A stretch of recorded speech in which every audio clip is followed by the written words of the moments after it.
20वां अध्याय शिव के गणों का असुरों से युद्ध। व्यास जी बोले, हे सर्वज्ञ सनत कुमार जी, तो आपने परम पावन महाप्रभु शंकर जी की बड़ी अद्भुत कथा सुनाई, कृपा कर अब कहिए उस समय राहु उस पुरुष को छूटकर कहाँ गया। सूत जी कहते हैं, जब अमित तेजस्वी व्यास जी ने उन महामुनियों को ऐसे पूछा तो सनत कुमार जी ने कहा, उससे छूटने पर वह बर्बर नाम से विख्यात हो गया। मानो अपना नया जन्म पाकर अपने धन्य माना था। वह धीरे धीरे जलंधर के पास गया। वहां जाकर उसने शंकर जी की सब चेष्टा की। उसे सुन दैत्यराज को बड़ा क्रोध आया। उसने सब दैत्यों की सेना सजाने की आज्ञा दी और कालनेमी और शुंभ निशुंभ आदि महाबली दैत्य तैयार होने लगे। एक से एक महाबली दैत्य करोड़ों की संख्या में निकलकर युद्ध के लिए सब सुदृढ़ हो गए। महाप्रतापी सिंधु पुत्र शिव जी के युद्ध से लिए निकला। उसके आगे महर्षि शुक्र क्षित्रशूल राहु हुआ। फिर तो उसी समय जलंधर का मुकुट खिसककर पृथ्वी पर गिर पड़ा। आकाश में छा गया और बड़े अपशकुन हुए। इधर इंद्र आदि सब देवताओं ने एकत्र होकर कैलाश पर शिव जी के पास पहुंचकर सब वृतांत कहा और यही कहा कि आपने जलंधर से युद्ध करने के लिए विष्णु जी को भेजा था, उसके वशवर्ती हो गए। अभी लक्ष्मी सहित जलंधर के अधीन उसके घर में निवास करते हैं। अब देवताओं को वहीं रहना पड़ता है। हम लोग अलिच्छित होकर आपके पास आए हैं। वह बलि सागर पुत्र आपसे युद्ध करने आ रहा है, अतः आप उसे मारकर हम सबकी रक्षा कीजिए। देवताओं ने शंकर विष्णु जी को बुलाया। विष्णु जी उपस्थित हुए तो शिव जी ने विष्णु जी से पूछा, हे ऋषिकेश, युद्ध में आपने जलंधर का संहार क्यों नहीं किया और बैकुंठ छोड़ आप उसके घर में क्यों चले गए? मैंने तो आपको साधुओं की रक्षा के खलों के निग्रह के लिए नियुक्त किया था। उससे आप सर्वदा स्वतंत्र और इच्छाधारी हैं, फिर आपने यह क्या किया?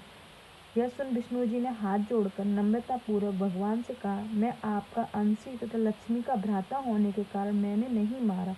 वह बड़ा वीर देवता और अजय है। मैं सत्य कहता हूँ, उसे कोई भी नहीं मार सकता। इसी पर वह मुक्त होकर मैंने उसके घर में स्वयं निवास करने का वचन दिया, इसी कारण वहाँ रहता हूँ। विष्णु जी के इन वचनों को सुनकर भक्त वत्सल शंकर जी हंस पड़े। उन्होंने कहा, हे सूर्यवर विष्णु, आप यह क्या कहते हैं? मैं उस दैत्य को जलंधर को अवश्य मारूंगा, इसमें कोई संदेह नहीं। आप सब देवता जलंधर को मेरे द्वारा मरा हुआ जानकर अपने स्थान को जाइए।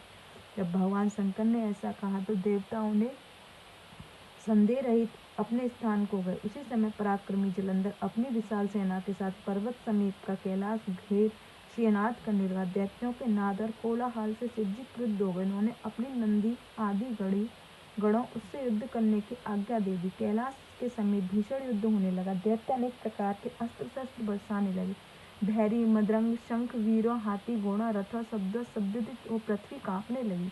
युद्ध में मरे हुए हाथी घोड़े पैदल पहाड़ लग गया था। रक्त मांस का कीचड़ उत्पन्न हो गया, जिससे युद्ध भूमि और अगम्य हो गई। दैत्यों के आचार्य शुक्र जी ने अपनी मृत संजीवनी विद्या से सब दैत्यों को जिलाने लगे। यह देख शिव जी के गढ़ व्याकुल हो गए और जाकर शुक्राचार्य की यह बात कह सुनाई। उस सुनकर भगवान रुद्र को क्रोध की सीमा न रही।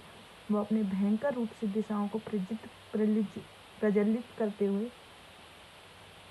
करने लगे। फिर तो उसी समय उनके मुख से एक भयंकर बड़ी कृत्या उत्पन्न हुई, जिसकी दोनों जंघाएं ताल वृक्ष के समान थी। वह युद्ध भूमि में जा असुरों के चौड़ करने लगी।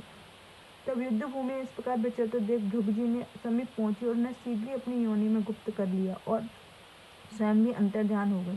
शुक्र के गुप्त हो जाने पर दैत्यों के मन में मलिन पड़ गया और वे युद्ध भूमि छोड़कर भागे। इस पर उनके शुंभ निशुंभ कालनेमी आदि सेनापतियों ने अपने भागते हुए वीरों को रोककर शिवगणों पर बड़ा कठिन प्रहार आरंभ किया। और ऐसा शिव जी के नंदी आदि वीर गणों से, जिसमें गणेश जी और स्वामी कार्तिकेय जी थे, अपने गणों को रोक कर दैत्यों ने भीषण युद्ध करना आरंभ किया। इसी से महापुराण युद्ध खंड का पंचम युद्ध खंड का 20वां अध्याय समाप्त। जय गुरु जी।